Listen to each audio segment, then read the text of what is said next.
Now, the first 2 seasons of Mystery Science Theater 3000 were 13-episode runs each on the fledgling Comedy Channel.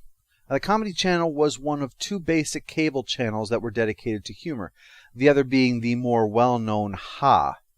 Both of the channels reached limited audiences, though. In fact, Servo jokes about this in the Godzilla vs. Megalon episode, that even with all the technical equipment they have, they still can't get the Comedy Channel.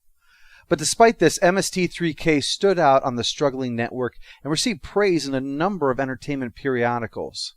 When the Comedy Channel and Ha merged, MST3K was in many ways the flagship show of the newly spawned CTV, that would soon be renamed as Comedy Central. For this reason, the network offered them a sweet, sweet deal, a 3-year contract of 24 episodes a season. It's also for this reason that Season 3 is when the show leapt to national notice, since Comedy Central was now reaching a much wider audience. Season 3 was home to, or the origin of, many of the most classic elements of the series' mythology, so much so that it's hard to even know where to begin. Let's start with what I would argue is the most memorable, the now growing use of shorts that expose us all to the wonders and horrors that are Mr. B Natural. This short features musical instruments being shilled by a Lady Peter Pan-like figure. Oh my God, please say this isn't happening. It's a happy king. Mr. B, shame on you. Have you no sense of decency? While there would be many great shorts over the course of the series, Mr. B Natural would be the standard against which they would be measured. A twisted world of a happy musical demon that left people on any grade of the Kinsey scale uncertain of what their sexuality really was. And I've been around an awful long time. Knew your father, I did. Hey, leave my father out of this. And don't be too sure I wasn't in the garden with Mr. and Mrs. Adam. You were the Why, snake. you should know. Season 3 is also when the world would be introduced to a man named Sandy Frank. Sandy Frank's company had a thriving business bringing old Japanese shows and movies to the U.S., including Battle of the Planets. At KTMA, the Brains, as the staff of MST3K are called, had run into a ton of his stuff since it was a UHF station after all, and all they had was this cheap dreck to work with. With Season 3, they had the chance to go back to their roots, as it were, with the numerous Gamera films, Mighty Jack, and series such as Time of the Apes and Fugitive Alien. Sandy Frank himself soon became a target of the on-screen character's ire as a result of this. We want to stick it to Sandy Frank and sit on his chest and gob on his face and make him cry. In fact, this is so enduring that if you try typing in Sandy Frank in Google, the autocomplete for its first result is not Sandy Frank, but rather Sandy Frank's song. The episode stopped being repeated after a time, and given the hostility displayed, there were rumors flying around that Sandy Frank learned that he, personally, was being attacked and mocked and refused to renew them. In actuality, he was just demanding more money than what Comedy Central wanted to fork over for the repeats. In an interview, he said he just brushed the whole thing off. Although, what else can you really do? Admit you're angry because you were insulted by a puppet? Yeah, you'll look like you have the moral high ground. And then there's Gamera, basically Godzilla shamelessly riffed off as a turtle that can fly. He had his own theme song that, as usual, our heroes made up the lyrics for, leading to the inevitable serious analysis by Michael Feinstein himself. But then the second part is a little more fun, has sort of a George and Ira Gershwin feel to it. Shell, teeth, eyes, claws, scales, breath, fun. It sort of sneaks up on you, boo, it says. That's the show's head writer, Mike Nelson, who was brought in after being discovered doing his stand-up routine in Minneapolis. A particularly impressive set because he was doing an impression of poet Robert Frost, and not many comedians have the guts to try something like that. Throughout the first 4 seasons, Mike would make regular appearances as various guest characters. That would trail off quite a bit once we got to Season 5, for reasons that will become obvious once we start covering that era of the show. We all love you, Gamera.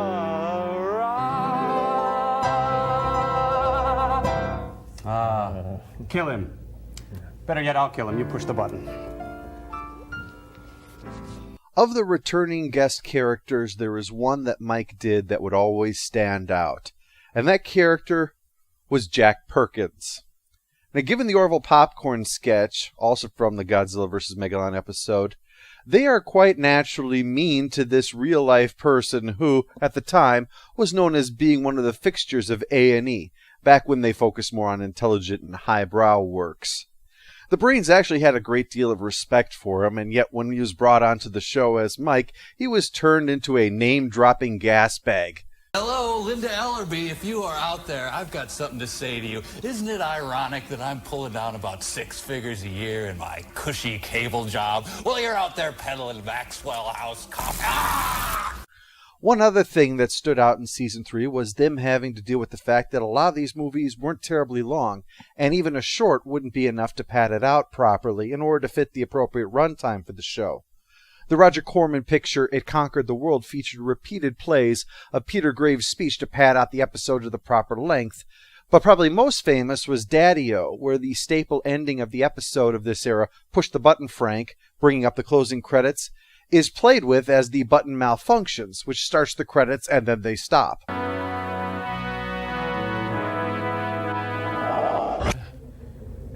Dr. Forrester, it's not working. Well, no wonder. Your baby's got string carrots all over the keyboard. You're just going to have to hold the key down, Frank. I've got to go change him. But he's going to want to change. Okay, well, time to get down to brass tacks. And there's almost twice as many episodes this time, so it's not an easy pick. But to me, the best episode is actually the premiere one of this season, Cave Dwellers. Cave Dwellers was one of 3 films they did provided by Film Ventures International, along with Pod People and Stranded in Space, that stand out for 2 reasons. Because their titles have almost nothing to do with what they're about, and second, the opening and closing credit sequences were made by using completely different movies with a distortion filter over them and cheap music. Hey, chickenhead. Hey, chickenhead. Who said that?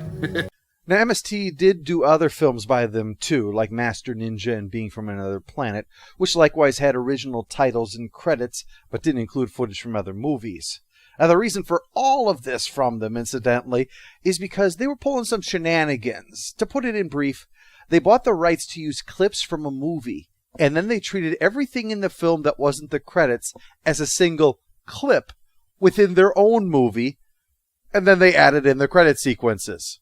That's their movie.